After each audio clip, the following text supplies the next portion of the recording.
इस कार्यक्रम के प्रसारण सहयोगी हैं श्री दिगंबर जैन बड़ा मंदिर, B73B, सेक्टर 27, नोएडा, उत्तर प्रदेश। संरक्षक श्री महावीर जैन, संरक्षक डॉक्टर SP जैन, संरक्षक श्री राकेश जैन, अध्यक्ष श्री पवन कुमार जैन, उपाध्यक्ष श्री निर्मल कुमार जैन, सचिव श्री अजय जैन, कोषाध्यक्ष श्री सुभाष चंद्र जैन, महासचिव श्री चंद्र प्रकाश जैन, प्रबंधक श्री सुबोध कुमार जैन, सदस्य श्री संदीप जैन, सदस्य श्री प्रमोद जैन, सदस्य श्री दिनेश जैन, सदस्य श्री राजीव जैन, सदस्य श्री MP जैन।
आज श्री इंद्रध्वज महामंडल विधान की आराधना का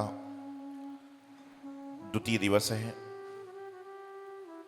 कल आपने विधिवत विधान को प्रारंभ किया।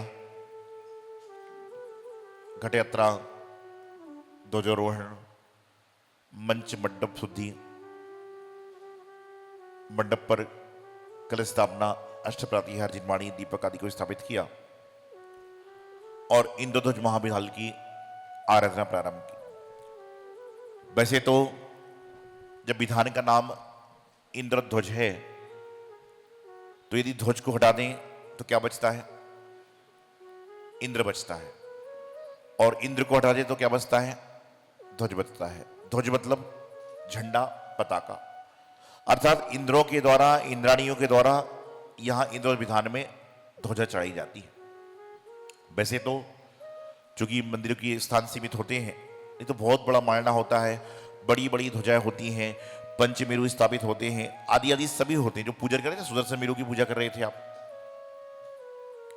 और एक मेरु पे कितनी प्रतिमाएं होती हैं पता है आपको? मंदिर में मेरु है कि नहीं है?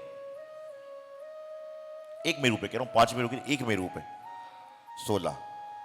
16 जिनालय होते हैं और एक जिनालय में 108 प्रतिमा होती हैं। ये तो सिर्फ बताने का होता है कि मान लो 80 जिनालय हैं तो प्रत्येक जिनालय में कितनी प्रतिमा है? 108 प्रतिमा होती है। अब पढ़ेंगे पंचमेरु का तो वर्णन आएगा, पढ़ते ही हो आप।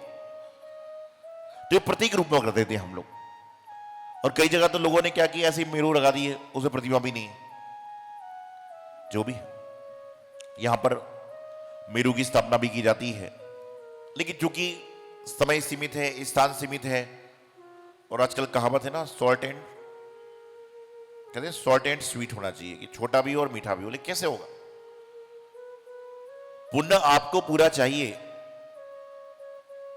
फल आपको पूरा चाहिए, लेकिन क्रिया थोड़ी करोगे तो कैसे होगा? तो आचार्य कहते हैं कि जो आप क्रिया कर रहे हो, वो क्रिया आप भाव सहित कर रहे हो, तो वह क्रिया भी आपके पुण्य को बढ़ाने वाली होगी, आपके पुण्य को अक्षय करने वाली होगी। एक व्यक्ति मेरे पास में आया, उसने मुझसे कहा कि बोले महाराज जी, आजकल चतुर्मास में विधान बहुत होते हैं।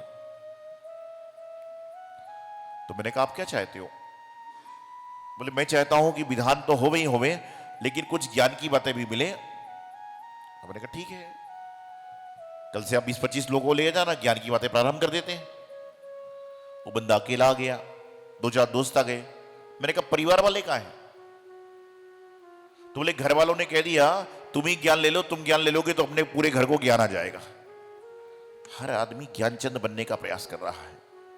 ये भगवान महावीर स्वामी पारसनाथ भगवान कसे वाले बाबा की आराधना आप कर रहे हो, इसलिए आप 6 बजे से लेकर 11 बजे तक यहां बैठते हो। और अभी यहां पे चालू करवा दो कोई क्लास, फिर क्या होगा? क्या होगा बताओ? आपसे कह दिया जाए कि यहां पर 4 घंटे लगातार एक क्लास लगाई जाएगी, पढ़ाई कराई जाएगी, कितने लोग बैठेंगे यहां? वो बोलेंगे महाराज जी हम तो सारा समझ लेंगे, रात को चैनल पे सुन लेंगे। इस समय वर्तमान में आदमी क्या चाहता है कि मैं खाली सुनूं नहीं, मैं भी बोलूं। तो विधान में होता क्या है, एक हाथ में, क्योंकि देखिए हमने तो जो चालू किया, सिस्टम क्यों चालू किया, 2008 तक हम लोग प्रवचन ही देते थे, विधान कम कराते थे, क्लासें लगाते थे। लेकिन 2009 से मैंने अपना स्टाइल बदल दिया। क्यों बदल दिया? कि 2008-9 के पहले लोगों के हाथ में मोबाइल नहीं होता था, तो आदमी के दोनों हाथ फ्री थे। लेकिन जब से मोबाइल हो गया तो हाथ बिजी, इसलिए मैंने क्या किया, विधान चालू कराया कि एक हाथ में विधान की किताब और एक हाथ में अर्घ रहेगा, तो तुम्हारा दूसरा हाथ बिजी कैसे होगा? एक हाथ में किताब होती है और एक हाथ में अर्घ होता है, तो बिजी कहां होंगे तुम्हारे हाथ? खाली रहोगे तो ही तो परेशानी है ना। और कहते खाली दिमाग है। शैतान को देखा क्या आपने? किसी ने देखा शैतान को? तो कहते तो कि खाली दिमाग शैतान का घर। यहां पर जो आदमी बिना पुस्तक के बैठता है ना, वही कुछ ना कुछ नाटकबाजी करता है, और जिसके हाथ में किताब होती है वह पढ़ने का प्रयास करता है। यदि 2 लाइन भैया जी ना पढ़े, पंडित ना पढ़े, महाराज ना पढ़े, संगीतकार ना पढ़े, तो ऑटोमेटिकली आदमी और खुश हो जाए। कई लोगों की आदत है।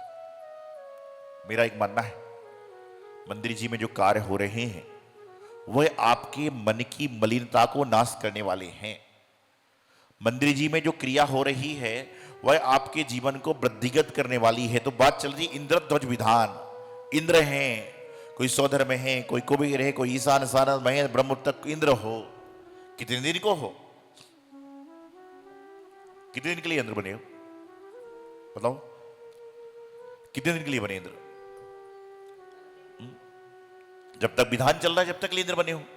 और विधान खत्म, अभी आप आते हो लेट तो भी सीट आरक्षित है। सोधर्म की सीट है, कुबेर की सीट है, और 11वें दिन कोई इंद्र नहीं। इसलिए तो कहते हैं ये आपका सम्मान नहीं है, ये आप भगवान की भक्ति कर रहे हो, इसलिए लोग आपको सम्मान की दृष्टि से देख रहे हैं। आप पूज्य पुरुषों का गुणानुवाद कर रहे हो, इसलिए आपको सम्मान मिल रहा है। और जब सम्मान मिल रहा है तो मान में अकड़ो मत, बल्कि ये सोचो कि हे भगवान, आज मुझे आपने सौदर में बनाया, ऐसा आशीर्वाद देना कि मैं हर विधान में उच्च पद को प्राप्त करूं और भगवान की भक्ति करूं। ये भावना प्रत्येक व्यक्ति को भाना चाहिए। और जो लोग किसी कारण से रह गए उनको यही भावना भाना कि हे भगवान, मेरे द्वारा एक ध्वज आपके मारने पर चढ़ाई जाएगी, वह ध्वज आपके मारने पे चढ़ा रहा हूं, लेकिन मेरे जीवन में भी ध्वजा रूपी प्रकाश आए। और जैसे ध्वजा के माध्यम से ध्वज फैरती है तो चारों तरफ हरियाली खुशहाली आती है, उसी प्रकार से ध्वज फैरे तो हमारी जो अंतरंग में राग देश की कालीमा लगी है वह सब समाप्त हो जाए। वैसे तो आप कहते हो इस संसार में कोई किसी का, बोलो ना, कोई किसी का नहीं है। बार बार घड़ी देख रहे हो, बच्चा स्कूल से नहीं आ जाएगा। इस संसार में कोई किसी का नहीं है, बार बार घड़ी देख रहे हो, काम वाली आने वाली है, क्या हो फिर कहां गया कोई? और जल्दी जल्दी घर भागे, मालूम चला तो बीमार हो गई, 2 दिन आएगी नहीं, सारा खत्म, बोले से विधान ही कराता। संसार में कोई किसी का नहीं, मात्र बोलने की बात है। आचार्य पूज्यवत स्वामी महाराज इष्टोपदेश ग्रंथ में कहते हैं, आपने पढ़ा होगा इष्टोपदेश ग्रंथ किसी ने तो, उसमें कहते हैं दिगदेशे खगायन्ते संबसंती नगे नगे सौ कार बसादंती देशे प्रक्षु प्रगे प्रगे। क्या कह दिया उन्होंने?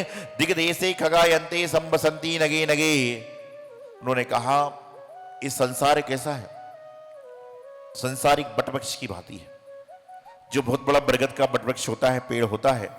उस पर संध्या काल में दूर दराज से पक्षी आते हैं, आने के बाद में वहां पर बैठ जाते हैं, सो जाते हैं, और प्रातःकाल सभी लोग अपने अपने गंतव्य की ओर चले जाते हैं। संक्षिप्त में यही समझना है। इसी तरह से संसार है कि जब तक हमारा तन में श्वास है, जब तक लोग हमारे हैं, और जब हमारे तन से श्वास निकल जाएगी तो क्या होगा? गले का पहना हार भी निकल जाएगा, गले की पहनी मुद्रिका भी निकल जाएगी। तो क्या है, एक समय के बाद में सबको अपने अपने स्थान पे जाना है, सबको अपने अपने गंतव्य पे जाना है। जब तक मिल रहे हैं, कहते ना ये 4 दिनों का मेला है, एक कल होगा एक परसों होगा, ये 4 दिनों का मेला है। तो आप इंद्रध्वज विधान कर रहे हो, यहां पर ध्वजा फहराओगे, पताका फहराओगे, उस समय एक भाव न भाना कि हे भगवान, मैं अपने जीवन में इंद्रों के भेष में ध्वज फहरा रहा हूं, आपके आशीर्वाद से। ये ध्वज नहीं है, मेरे अशुभ कर्मों का समापन है, और उस मेरे जीवन में शुभ कर्म रूपी ध्वजा फहराई। हर बार विधान होता है, विधान का नाम बदल जाता है, विधान के पात्र बदल जाते हैं, विधान करने कराने वाले बदल जाते हैं, लेकिन सामग्री तो आपकी वही होती है।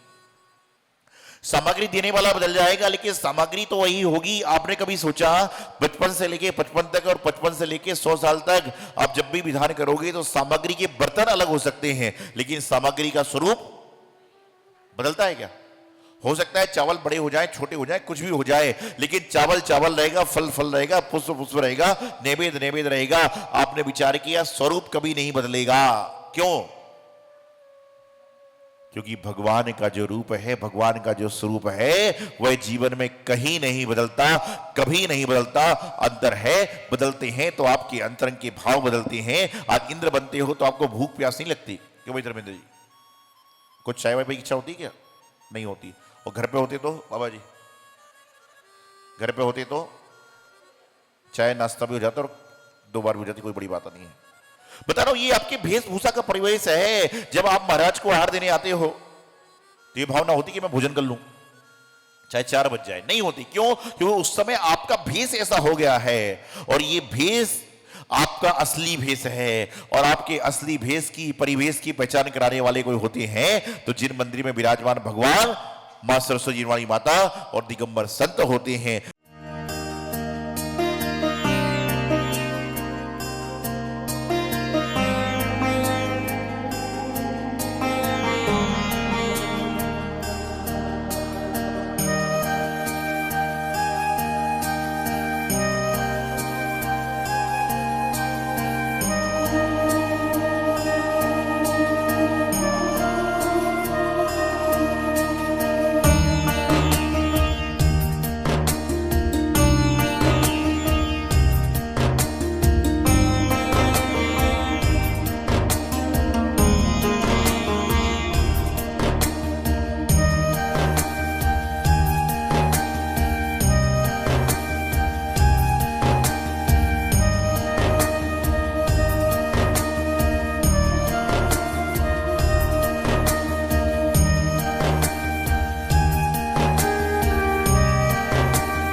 इस कार्यक्रम के प्रसारण सहयोगी थे श्री दिगंबर जैन बड़ा मंदिर, B73B, सेक्टर 27, नोएडा, उत्तर प्रदेश। संरक्षक श्री महावीर जैन, संरक्षक डॉक्टर SP जैन, संरक्षक श्री राकेश जैन, अध्यक्ष श्री पवन कुमार जैन, उपाध्यक्ष श्री निर्मल कुमार जैन, सचिव श्री अजय जैन, कोषाध्यक्ष श्री सुभाष चंद्र जैन, महासचिव श्री चंद्र प्रकाश जैन, प्रबंधक श्री सुबोध कुमार जैन, सदस्य श्री संदीप जैन, सदस्य श्री प्रमोद जैन, सदस्य श्री दिनेश जैन, सदस्य श्री राजीव जैन, सदस्य श्री MP जैन।